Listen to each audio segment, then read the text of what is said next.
In this video, I'm going to be sharing what it is like to be a person with light perception.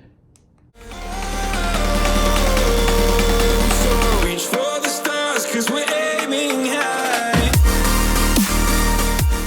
Hey everyone, this is Matt. Welcome back to the Blind to Billionaire YouTube channel. I appreciate you being here. So in today's video, I'm going to give you the down and dirty on what it is like to be someone with light perception. So I'll give you a quick little background about me. I was diagnosed with retinitis pigmentosa when I was 15, and currently I am 34. My world is not black. I have light perception still. So what does light perception mean? It just means that basically I can see light in most circumstances. And for most people who identify as blind, that is also the case. Most people who are blind, like the vast majority of them, still have some residual vision, and most of it is just light perception most of the time. So basically you can just see light.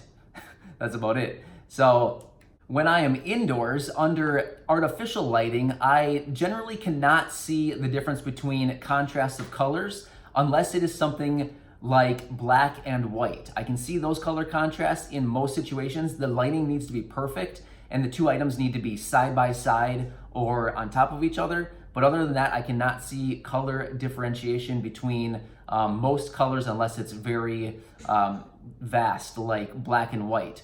One thing that is interesting about me being a person with light perception is that most of the time during the day, I cannot tell if it is sunny, cloudy, or what's going on outside. I look out the window, or if I'm outside, it just looks bright to me. I can't tell unless I'm actually outside, then I can feel the sun on my skin, but I actually can't tell. One cool thing about having light perception is at night in the dark, because everything is blacked out, I can see lights. So like, let's say I'm driving down, well, I'm not driving. Let's say I'm riding in a vehicle down the road and there's vehicles coming toward us, I can see the headlights. Or if I'm in a neighborhood, I can look around and I can see the lights on the outside of the house. Or my favorite is at night when I look up at the sky, I can see the full moon.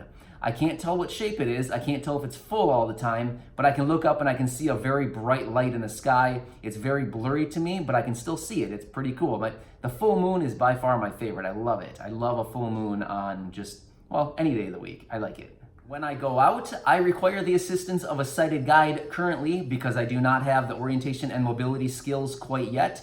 Otherwise, I rely on sighted guides to help me navigate and do any reading that I need done. Let's say we go to a restaurant, I typically rely on a sighted guide or another person with vision to read the menu to me. However, sometimes in some situations, I do use technology to help me read different pieces of different documents. Depending on what it is, I'll maybe use an app like Seeing AI on my iPhone to read a document. So that's one way that I get through reading certain pieces of information. When I am in a familiar place, I do pretty well. I'm mostly independent. I navigate around by myself and I'm just fine because as I navigate my way around a place that I'm familiar with, I kind of paint the picture of what it looks like in that area. However, when I'm in a new area, I am completely disoriented because I cannot see what it looks like, especially if it's a big area. If it's like anything big, or if it's outside, I have a really hard time drawing a picture of what that place looks like because I can't really get my hands around like the concept of what that area looks like. However, if I go into a new area, something like a hotel room, I can quickly and easily navigate the room and figure out what that room looks like, and then I paint the picture in my mind of what that room looks like, and after maybe an hour, I'm good to go. I may stub my toes a few times on the corners or tables or anything like that, but for the most part, after about an hour, I'm pretty much good to go because I have painted the picture of that room in my mind. Another cool thing about being a person with light perception is that I cannot see faces or the clothes that people are wearing.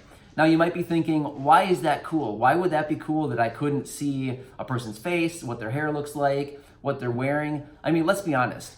Whether we admit it or not, all of us judge people to an extent, right? We all want to think like, oh, we're non-judgmental, right? But I mean, let's be honest. We actually do judge people a little bit based on their appearance, their clothes, whether their hair is messy or not. We may think like, oh man, that person just got out of bed. Look at their hair.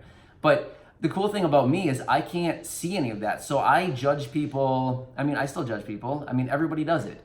But I base it on what comes out of their mouth. So if the person comes up and they say something very intelligent, I might think, wow, that person's really smart, because that's all I'm basing it on. I don't know what the person looks like. I have no idea what they're wearing. They could have like a big shirt with a big skull on it, and I would have no idea. But they could say something really intelligent and sweet, and I would think, perfect, that person's awesome. I like that person a lot. All right, so that is some of the interesting facts about a person with light perception. Of course, there is a ton more. I could sit here for another hour. I'll reserve that for next week. I'll pull you aside and make you listen to me for a full hour describing everything I possibly can and cannot see as a person with light perception. But yeah, anyway, I was just kidding about that. I won't do that. But anyway, if you're new here, I'd love it if you subscribe. Otherwise, if you have any comments or questions, throw those down below and you will definitely hear from me in the next 24, 36, or 48 hours because that's what I do. I respond to everybody. Thanks for being here and watching this. Have a great weekend, and I'll see you on Monday. You can't wait to see me now, 'cause lately you've been feeling down.